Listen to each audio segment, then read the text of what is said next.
Okay, thank you very much for doing the icebreaker. I thought we would do well with a lot more energy in the room. Let's do a very small exercise, just to tell you, just to put in context how powerful this is. This devil in your pocket is more powerful than Apollo guidance system that did the lunar mission in 1969. This is very powerful, all right? And this is the thing that is holding us from being very attentive and energetic in a panel discussion like this. So a very small exercise, all of you. Can you please raise your mobile phone like this? I'm a lefty, so, all right? Turn it towards you, bring it closer to you, kiss it goodbye for the next 30 minutes, all right? So this is the time for all of us to switch off the mobile phone and switch on the mind. It's a very important topic. The topic, as the moderator earlier, the master ceremony earlier said, the topic is shaping future careers, Gen AI, credentialing, and continuous skill enhancement. Here is one point that I wanted to make very emphatically. There are two schools of thought when it comes to understanding the role of AI in our future. One school of thought is led by 𝐏𝐚𝐳𝐿 of Singularity University, who says that AI is going to be a great force for good, right? It's going to give us enormous power to bring out or unleash our creativity.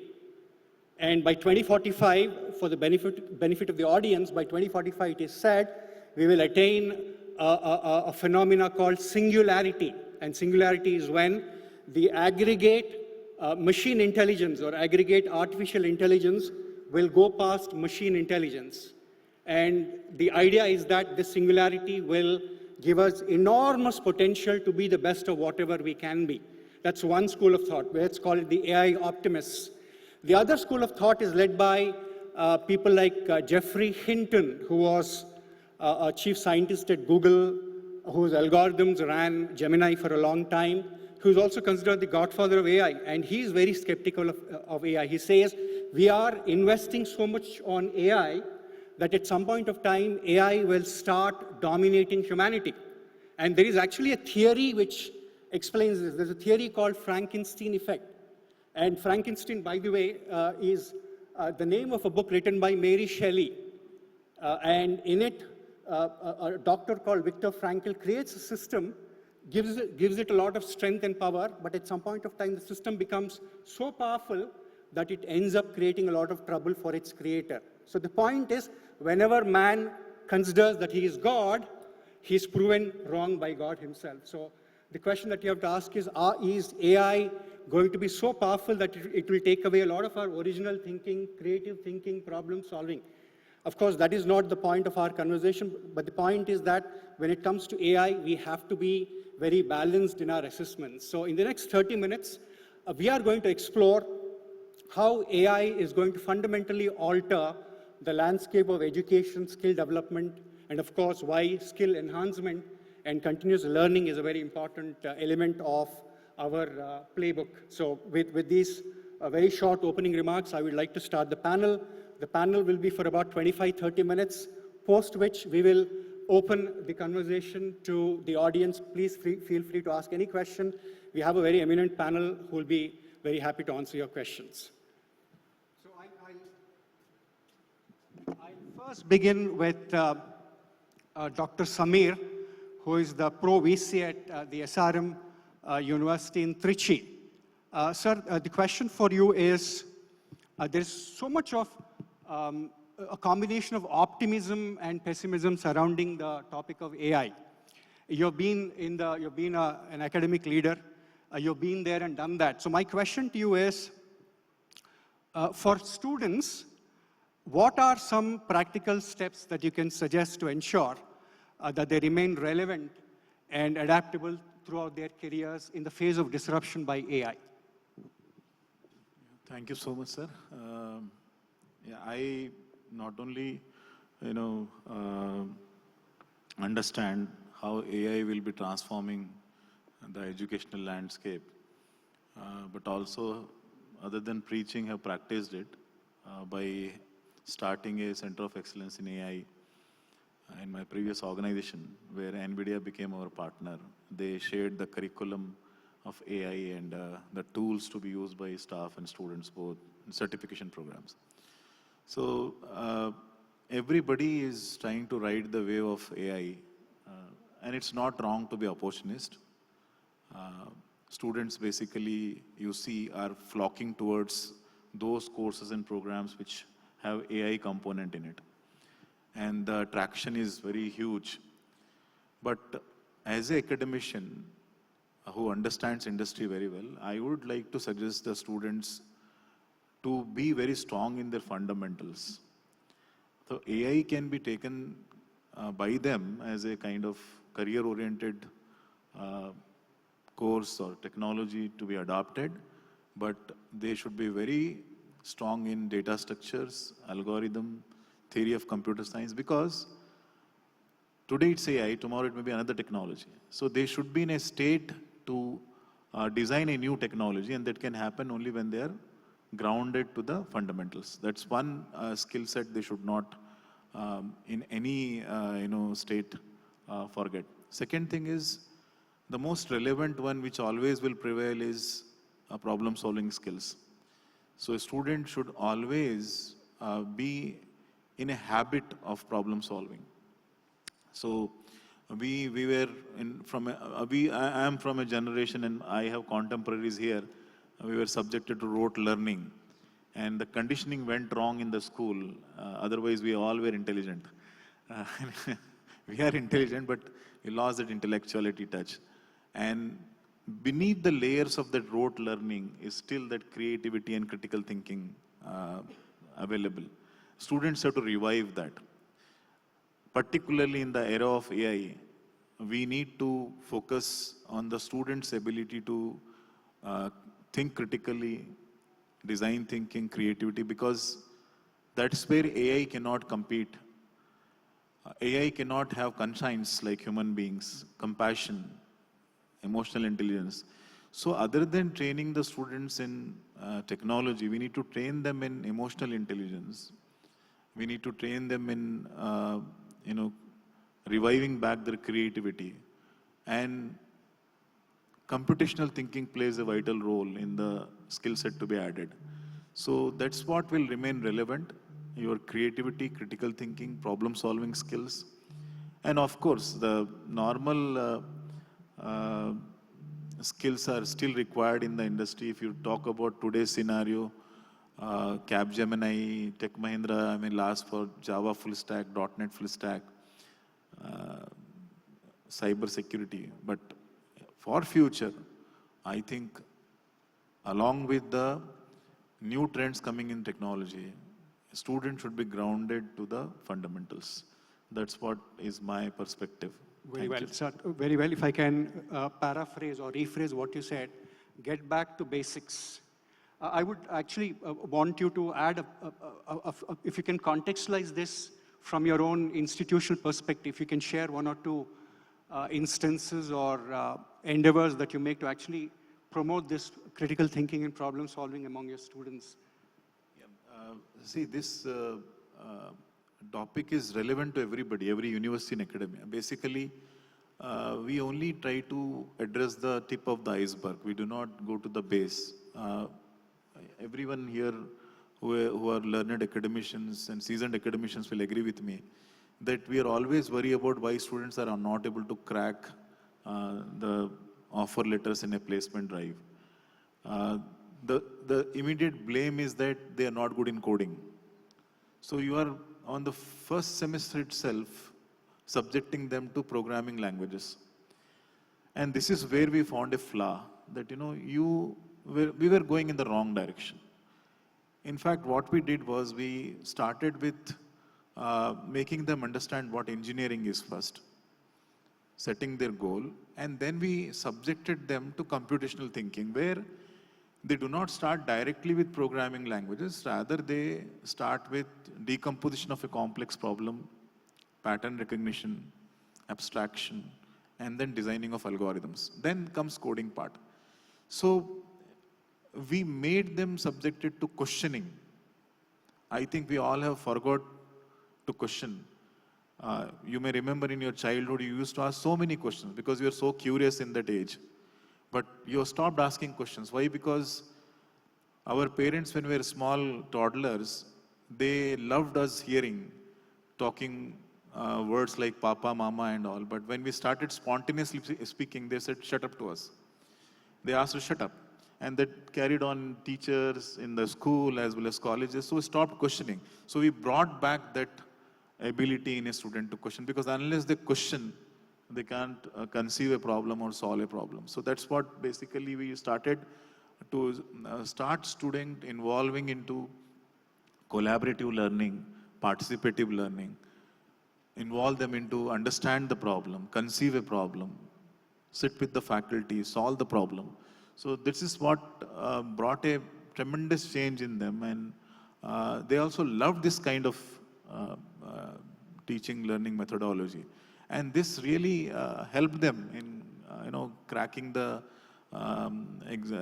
placement drive related questions which were not possible for them earlier. So this is what we did it practically, and it happened. So that's what I repeat once again.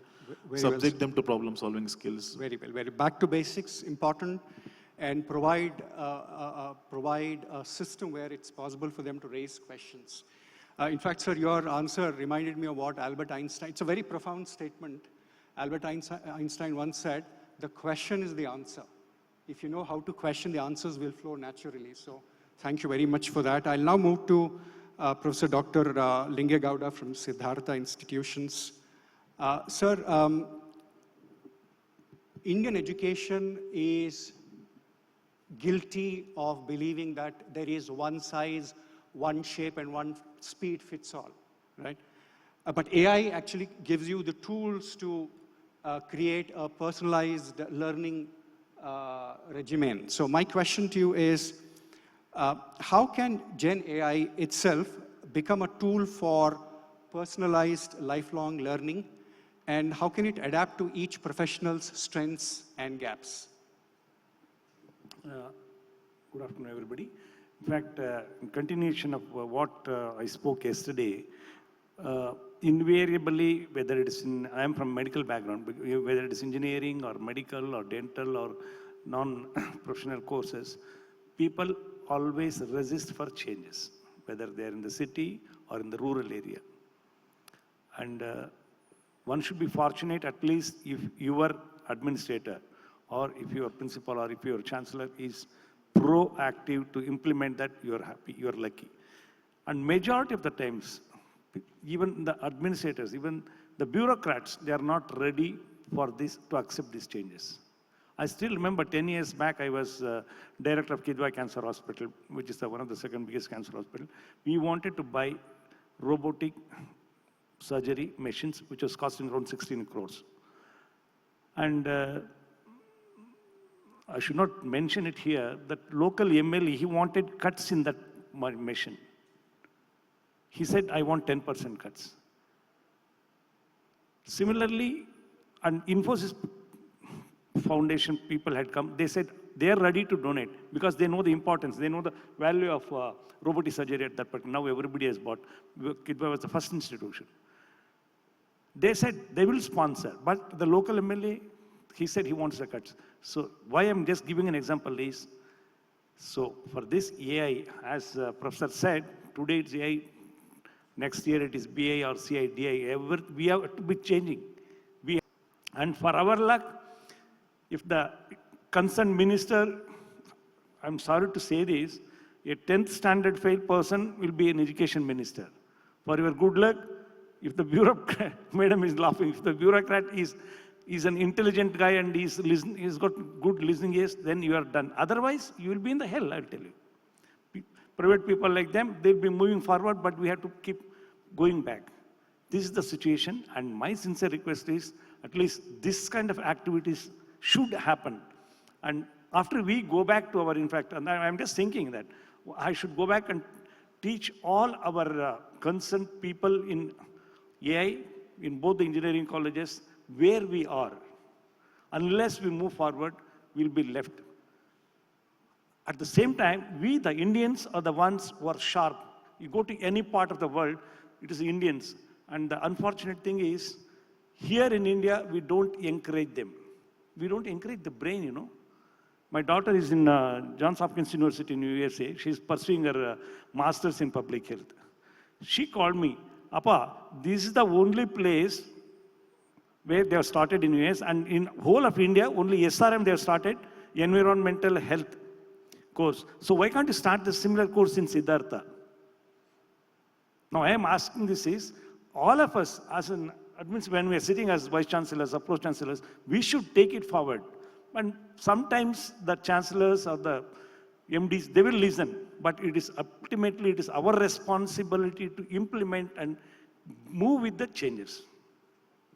Very well. So one key takeaway is there is nothing permanent in this world except change, right? And those who resist change are going to consign their future to the dustbin of history. So very pertinent, sir. All of us have to build this resilience and acceptance of change. Thank you very much, sir. I'll come back to you a little later. I'll now move to Dr. Elijah Blessing from Karunya. Sir, I want you to do some future gazing, some crystal ball gazing. Look into the future, 5 years, 10 years, 20 years from now, and talk about the changes in the skills landscape, both from a technical perspective as well as from a behavioral / soft skills perspective. If you can do some crystal ball. But the specific question for you, sir, is how do you see generative AI impacting the types of skills professionals will need in the next 10 to 20 years? And this will be a very relevant question to answer for all the education leaders and faculty members that we have. Well, first of all, I would like to thank you for inviting me to be here. And I consider it a great privilege to be here to interact with all of you. Well, to look at the future, first we need to look at where we are now.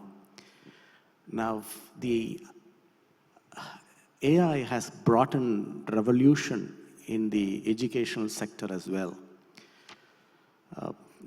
Now students and professors basically work towards developing a curriculum to give them a degree. That's the focus right now. And people have now started to talk about skills that are required at the industry. The previous speaker was talking about the skill gap, and he was saying that many jobs are available, but our students are not skilled to take up those roles.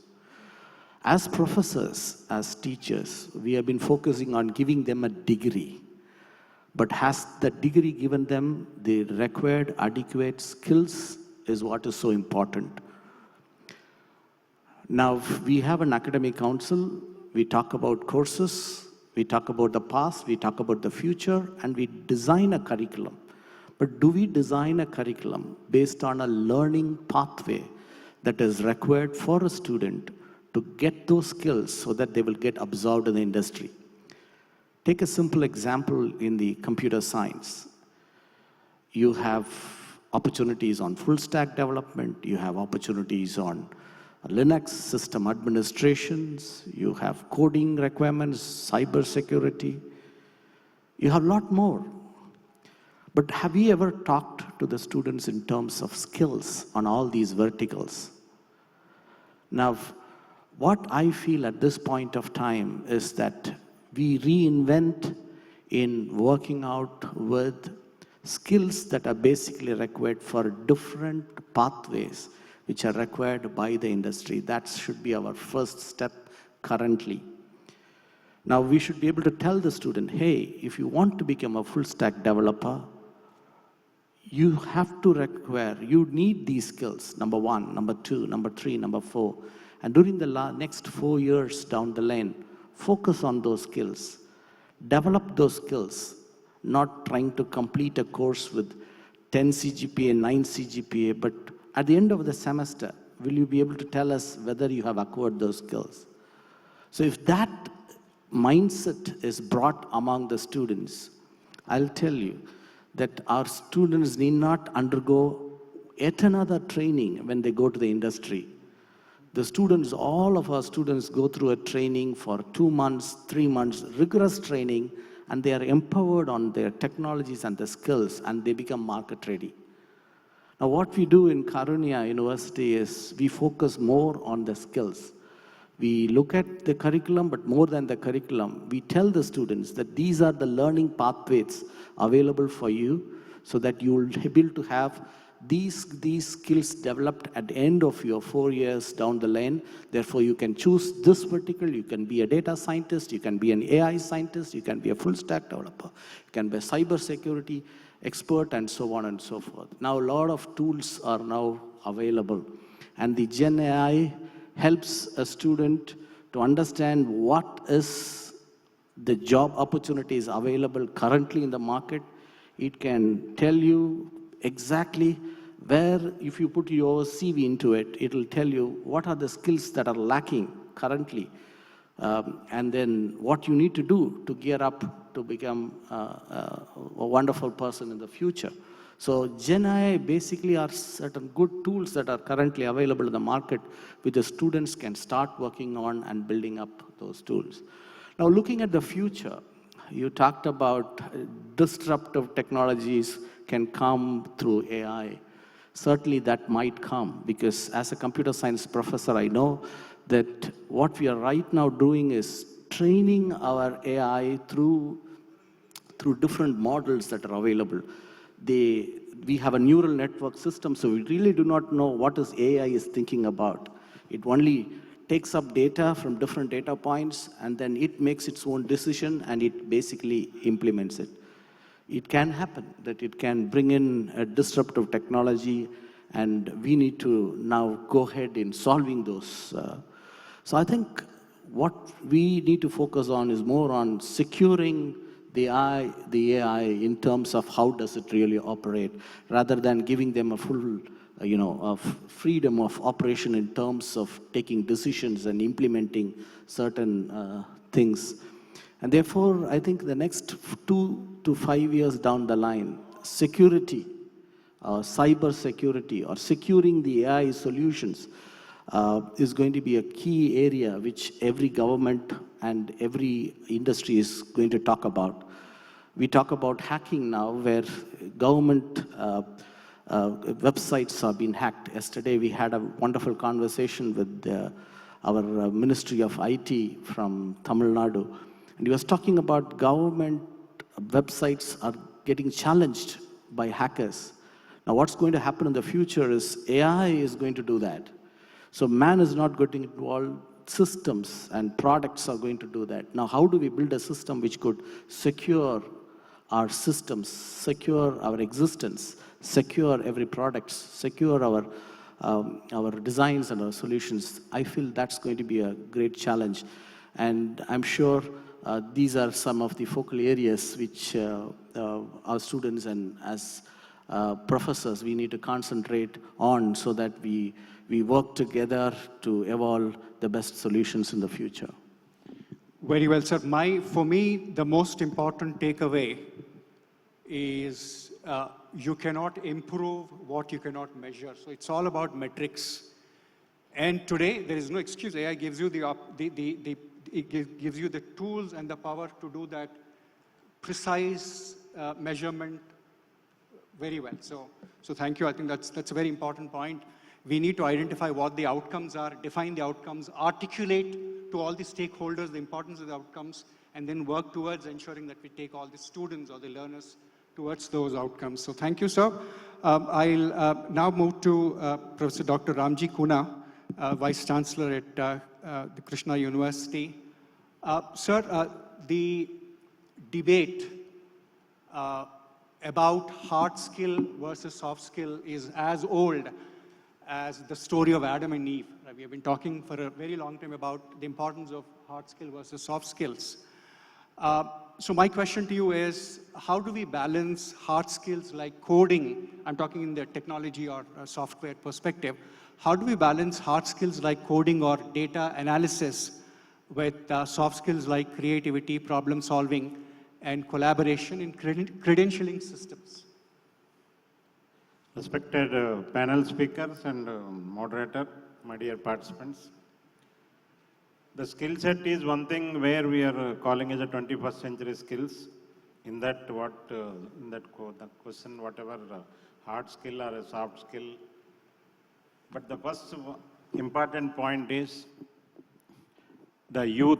This is the country where a lot of demographic dividend, lot of youth are there. There is no country is having that advantage.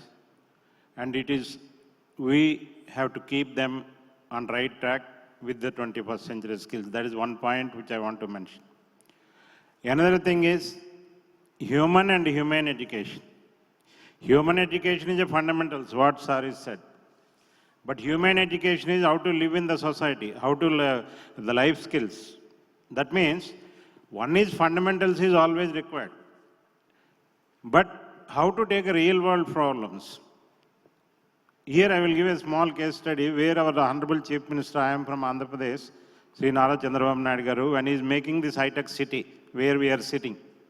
At that time, people talking negative, lot of negative, what it will be useful. Now see the transformation. See, now he is talking about in our state, Quantum Valley. Because our Andhra Pradesh is one of the states where human resource is very strong. That is right track. Now he is talking about Quantum Valley in the Amravati city. All educational institutions, he is doing a lot of FTP programs and other things to increase the skill set. See, fundamental is one part, but with that fundamental, we have to solve real life problems. To solve that, we need the skill set. See, these all we have to go in a parallel process. For that, psychometric analysis is required, who are the very good student as well as faculty. Psychometric is not for the only students. Please keep in mind, after liberalization, globalization, privatization, nobody coming for teaching. This is the secret. Very few are coming. The remaining all are entering into service industry.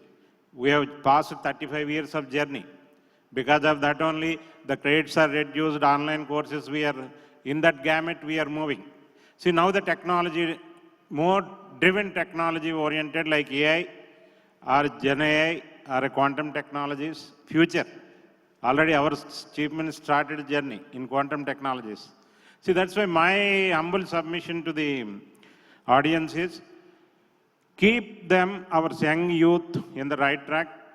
Not only learning fundamentals, at the same time, how to use the fundamentals. That is one thing generally, if you don't mind otherwise, please all of you keep your hand like this. All of you, if you don't mind. Place your hand on chin. Is it the chin? Chin is this. But even I am doing wrong, you are also doing wrong. Student also same thing.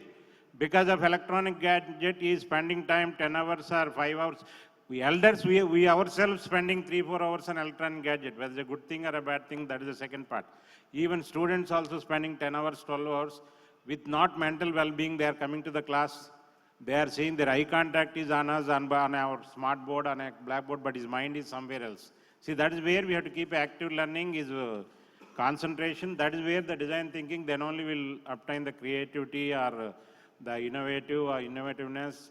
But finally, the GenAI or AI, if you want to use, already people are using. The best example is Chandrayaan. You have seen this is the success of ISRO, where by using AI only, we are transforming the real, we are solving so many space problems. See, earlier people are saying, you reach the sky, now everybody can above the sky. People are, not only, I am giving an example of one case study. See, the skill set, which we are doing, first we have to train the faculty also, because faculty also not that much skill set. The psychometric analysis to be done, faculty as well as students, irrespective of, and another thing, multidisciplinary, interdisciplinary also, pharmaceutical sciences or medical sciences, or social sciences, or engineering, because in a conventional university, all types of students are there. So if you want to make that model, the psychometric analysis to be done, that is where we can do what type of skill set to be planned, higher order skill, lower order skill, or medium skill. Accordingly, we will provide, and definitely we can achieve the goal. But if the India want to catch the fruit of this young youth, because of automation, jobs are reducing. But for Indian, jobs are there. Entire world is looking for Indians, because we have such a ethical and moral value system is there. If any industry want to start an industry, they will first select the India. See, such an advantage this country, But only thing is the quality and the skill set is a question mark.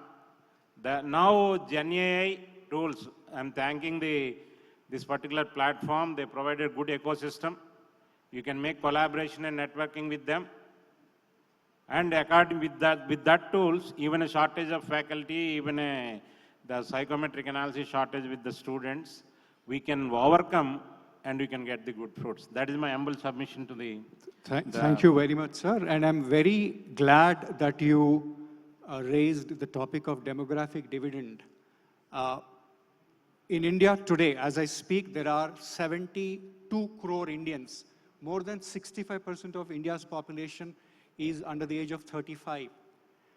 But this window of opportunity, this window of demographic dividend will go down by 2055. It's only in the next 25, 30 years that we have this opportunity. So our request, I'm speaking, I'm sure, on behalf of the panel when I say, as teachers, we have the opportunity, the platform, and the chance to mold not just your students, but also contribute towards nation building. So with that, the first round of questions is over. If any other panel speaker wants to add to what we just discussed, most welcome. Otherwise, we will open it up for questions from the audience. We have about 6 minutes left.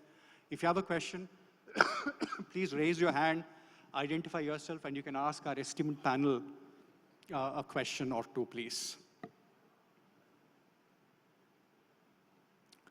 Looks like we are still in the mobile trance. So a question or two. Faculty, please. No question is a bad question, but please identify yourself before asking the question. Hi, my name is Harika. I'm representing Synchronic Global. So my question is very, very basic and simple. But your answer might change the perception of many people. So my question is, are we using AI tools or we are depending on AI tools for shaping future? We are using, we are not totally depending on AI. See, that's where the human intelligence, natural intelligence, one example I want to give here. Long back, we have an Nalanda, Takshila, Vikramshila, such a world-class universities. We have given an entire world, we have given an education in the form of Gurukulas. But the first school started, credit gone to British. See, that is where in Gurukulas, the boy or a girl left, he used to spend 15 years, 12 years without coming to the parents. Now the system has changed. That is where this design thinking, creativity, innovative skills are started. But now that is a little bit missing now. Because of such system, we are following British system and other, we are neglected our Indian education system, what the people have followed long back. See, now again bring back to that. That is what the National Education Policy is given right platform, NEP 2020. By using the glory of India, again bring back and utilize, definitely AI is a tool, we can do wonders, but not fully depend upon AI. Tomorrow there is another technology. How can we depend, I already given an example, quantum technology, already our chief ministers are bombarding in our universities, try to go ahead with that. See, that's where the technology is changing. We cannot depend upon one technology. That is the tool. Now the people are already world-class. People are like you also. You are giving so many hardwares and software. How best we can utilize and use that particular tool in our regular system. That is my answer. Madam, just to add that, we are still thinking of implementing. Just today from the WhatsApp University, I got one message. Today from China, they have already started operating AI-operated hospital where 12 AI-guided doctors are working. 12 doctors. And AI-operated doctors are operating on us, testing us. That is the level China has already reached. See, why not Indians? So it's high time we have to change. My point is, AI basically is a tool which helps us to improve the efficiency. You can do things efficiently, correctly, quickly. You don't have to wait for a week to take a calculated decision. The tools will help you, help every individual. It will assist everyone to take decisions. So it's basically a tool which if it is used in a proper manner, it can be very, very efficient to, for you to handle it. Sir, I have a, sorry to disturb. Sir, I have a specific question for Karunya University. It's a late and a very big university, and congratulations. One thing, you have a media course there. Media, is it a general media course like a BA journalism or a technology embedded media course, sir? That's basically a very unique course. It's called as a BSc Media Productions and Digital Marketing.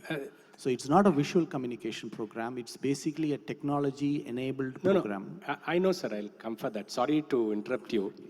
What I am saying, in these days of fake communication, in these days of, communication is distorted, everything, is your course specifically designed to identify these flaws, identify these kind of issues, and you trained a specialized syllabus? Do you train them to the market, ready students where they can healthily contribute to the different kind of media? That's what I wanted to know. Yeah, of course, yes. So when we basically talk about media production, we also talk about ethics in production. How do we use AI tools to build a wonderful video or audio production, which is world-class, but it's also ethical in nature. So that's how we teach them. And also when we teach them about digital marketing, we see digital marketing using AI can really revolutionize the marketing space. But on the other hand, these digital marketing should give correct data so that people may take right decisions based on those calculated values. But what you would see currently in the market is they are campaigned in a very wrong manner, which is not in an ethical manner. So what we teach our students is how we use AI in creating media systems, media units, or media productions, or also on the digital media space, using very ethical practices. Because only 2 universities are there. One is yours and Mahindra's. Why I'm asking, sir, is placements good for your students? Absolutely, because the students get absorbed right in their second year itself. It's a 3-year program, and they can also do it as a honors, make it as a 4-year. Basically, they get absorbed in their second year itself because we basically work more on skills. So once they finish their first year, they will know what skills they have already earned. In their second year, they get few more skills. And mostly our projects are industry-based. So the industries basically come and give as a project for the department, and that's been given to the students for them to do those projects. So they get absorbed. Many of them go as an entrepreneur, and they make businesses, create jobs. Thank you very much, sir. Dr. Sameer, would you like to pitch in, please? I would like to continue with the question the lady asked there from Synchrony Global. There is another technology coming called agentic AI, which is more autonomous project manager kind of technology. So GenAI basically is good for creativity, content, but agentic AI is another strong tool which is taking a larger shape where it is like an autonomous project manager. Like you in the business, instead of hiring a set of people for closing the sales, you can use this agentic AI, which will itself generate leads, it will make calls, and it will close the sales deal. Similarly, in healthcare also, it will go through the records of the patient, and based upon the data, it will recognize the symptoms and then diagnosis also. Then the doctor can take over. So these are the tools which should be very much used because, take my example, just 12 hours before my chairman asked me to give a presentation on how our 18 institutions can cover with an ARP, and he wanted a dashboard to give all the details about activities going in the 18 institutions. Believe me, it would have taken me 2 days to do that, but I could do it in 2 hours. I gave the complete information about what my slide should contain, and this tool did wonderful job of it not only reached my expectation beyond my expectation. So it saved my time. You know, I could concentrate and focus on my other works rather than sitting on a presentation for 2 particular days. So it's a intelligent assistant, not artificial intelligence. So it is assisting your intelligence, and it should be used, and it should be very much used. It will not only, you know, reduce your process of reinventing the wheel. It will give you very good insights. It will increase your creativity, and it will definitely be a very best friend. So I think, and when you come to the academia also, personalized learning was something which was never thought of before the advent of GenAI. Now, agentic AI, what it is doing, based upon the capability of the student, it is suggesting the syllabi what he should go undergo and for how many hours. So this is wonderful kind of, you know, AI tools. So I think we should not, it's something like, you know, if you do not go with AI, you will perish. It's inevitable, you have to go. So robotic surgery, the first ever robotic surgery was performed for on a patient with, I think bypass was done by a robotic with minimal kind of invasion. Or this is what is, you know, the wonderful tools AI is bringing. I think I have answered your question. Thank you. Right, sure. So with those words from Dr. Sameer, we will end the panel. And we haven't gone past the time allotted to us by too much, about a minute or so. If this panel had gotten late, the next panel would have gotten late. And if the next panel had gotten late, the lunch would have been late. So you should thank us for the lunch on time. So thank you very much, all the panel members, for a very riveting... Thank you for your wonderful moderation, thank sir. You very much. Keeping us, you know, literally on dot. Thank you so much. Thank you very much. Appreciate the opportunity. Garvita, the MC, and of course, where is Zain? Thank you very much for this opportunity.